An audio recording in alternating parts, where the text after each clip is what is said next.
தரப்படும், தட்டுங்கள் திறக்கப்படும், தேடுங்கள் கிடைக்கும் என்றார் இயேசு. தேடுங்கள் கிடைக்கும் என்றார்.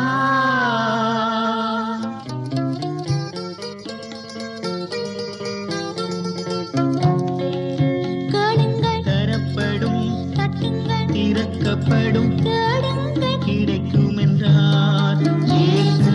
தேடுங்கள். கிடைக்கும் என்றார். பெத்லீம் நகரே மாட்டுத் தொழுவமதில் பிறந்தார் இயேசு பாலன். யோசிப்பு மரியாள் என்பவர் மடியில் தவழ்ந்தார் இயேசு பாலன். கேளுங்கள் தரப்படும், தட்டுங்கள் திறக்கப்படும், தேடுங்கள் கிடைக்கும் என்றார் இயேசு. தேடுங்கள். கிடைக்கும் என்றார். கர்த்தருக்குள் அன்பானவர்களே, அனுதினமும் கிறிஸ்துவுடன் தியான வேளைக்கு உங்களை அன்புடன் அழைக்கிறோம். இன்றைய தியானத்திற்கான வேத வாசிப்பு எரேமியா 18ஆம் அதிகாரம் வசனங்கள் 1 முதல் 12 வரை. தியானத்திற்கான தலைப்பு உருவாக்கும் தேவன். களிமண் குயவன் கையில் இருக்கிறது போல நீங்கள் என் கையில் இருக்கிறீர்கள். எரேமியா 18:6. ஒரு தடவை உலகின் சிறந்த வயலின் மேதை ஒருவர் காட்டிற்குள் வழிமாறி ஒரு துறவியின் குடிலை கண்டு அங்கு சென்றார். உணவு உண்ட பின் அத்துறவி தனது பழைய வயலினை எடுத்து இசைக்க ஆரம்பித்தார். தானும் இசைக்கும்படி அந்த வயலினை தரும்படி இந்த மேதை கேட்டார். இவரை அறிந்திரா துறவியோ, நான் பல ஆண்டுகள் முயற்சித்தே இதை கற்றேன். இது ஆங்காங்கே உடைந்தும் விட்டது. உம்மால் முடியாது என்றார்.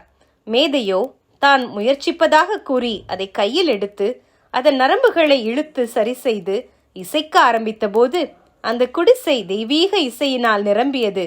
அந்த துறவியோ அழ ஆரம்பித்து விட்டாராம் என ஒரு நூலில் வாசித்தேன்.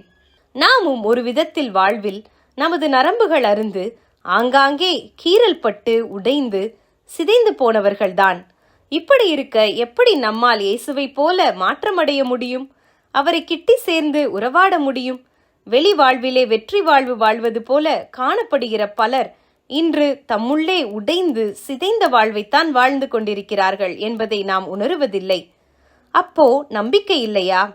பிறந்த இயேசுவை தைரியமாக கொண்டாடுகிற நாம் அவர் மீண்டும் வரும்போது அவருடன் இருக்கத்தான் முடியுமா? அப்படியானால் நமது முடிவு என்ன? இப்படியாக தங்களுக்குள் தவிப்பவர்கள் நம்மை சுற்றிலும் ஏராளமானவர்கள் இருக்கிறார்கள். ஆனால் நம்பிக்கை உண்டு. அன்று எரேமியாவை குயவனின் வீட்டுக்கு அனுப்பிய கர்த்தர் ஒரு காரியத்தை காண்பிக்கிறார். குயவன் வணைந்து கொண்டிருந்த மண்பாண்டம் அவன் கையில் கெட்டு போயிற்று. அதை அவன் எரிந்து விடவில்லை. அதை திருத்தமாய் செய்யும்படிக்கு தன் பார்வைக்கு சரியாய் கண்டபடி அதை திரும்ப வேறே மண்பாண்டமாக செய்கிறான். கர்த்தர் கேட்கிறார், இப்படி நான் செய்யக்கூடாதோ? களிமண் குயவன் கையில் இருக்கிறது போல நீங்கள் என் கையில் இருக்கிறீர்கள். இன்று நம்மை நாமே கேட்க வேண்டிய கேள்வி, நான் என் கர்த்தரின் கையில் இருக்கிறேனா? நம்மை அவர் கரங்களில் தந்தால் போலியான நமது வெளிவாழ்வு நிச்சயம் சாம்பலாகும். சிதைவுகள் சரியாகும். அழகு குலைந்த நமது உள்வெளி வாழ்வு மாற்றமடையும். நரம்புகள் முறுக்கேறும். இயேசுவை போல நம்மை மறுரூபப்படுத்துகின்ற தமது படிமுறையில் கர்த்தர் வேலை செய்வார். பின்னர் அவர் நம்மில் இசைக்கும் இசை பூலோகில் மாத்திரமல்ல, பரலோகில் தேவதூதர்களையும் மகிழ்விக்கும். இதை உங்களால் விசுவாசிக்க முடியுமா? ஜெபம் செய்வோம். கர்த்தாவே, நீர் எங்களுடைய பிதா. நாங்கள் களிமண். நீர் எங்களை உருவாக்குகிறவர். நாங்கள் அனைவரும் உமது கரத்தின் கிரியை. ஆமேன்.